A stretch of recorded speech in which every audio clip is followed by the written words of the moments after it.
It's been 1 month since President Donald Trump took office and declared an emergency at the border. So we've been looking at what's happened in the last 30 days as far as immigration enforcement and his promises of mass deportation and expedited removals. If you are considering entering America illegally, The Trump administration filling social media streams with images and messages, taking a hard line on illegal immigration. we will hunt you down. Phoenix immigration attorney Ray Ibarra-Maldonado says the biggest change since President Trump took office is the level of fear in the community. People are afraid to send their kids to school, afraid to go to work, considering returning to Mexico, considering leaving the state altogether. It's really just this widespread hysteria. That's maybe a win for the Trump administration. No doubt. I think the Trump administration rhetoric of being hard on immigrants, that they're going to deport people, mass deportations, that they're going to involve the military, that has had an impact in scaring the community. While there are not numbers on how many people are voluntarily leaving the country, the White House tracks apprehensions of people crossing into the U.S., saying there's been an 86% drop from about 2,000 average per day down to 786 since Trump took office. As for policy, one of the big changes we're seeing has to do with something called expedited removals. That's when someone is quickly deported from this country without first having a hearing here at immigration court.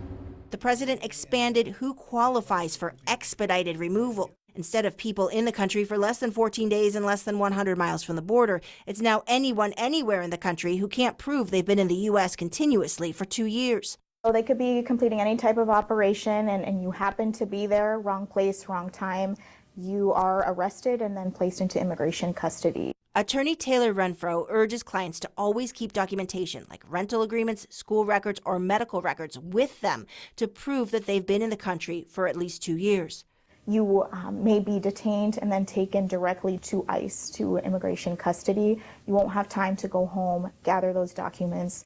Both attorneys who spoke to the ABC 15 investigators say Immigration and Customs Enforcement seems to be focusing on deportation of criminals so far, ICE calling it the worst first. Have you seen any evidence of mass deportation here in Arizona? I have seen zero evidence of mass deportation.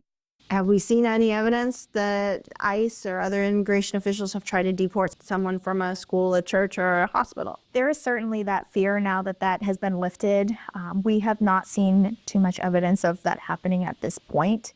And there are questions about whether President Trump can fulfill his deportation promises with current bottlenecks. Their theory is going to fail.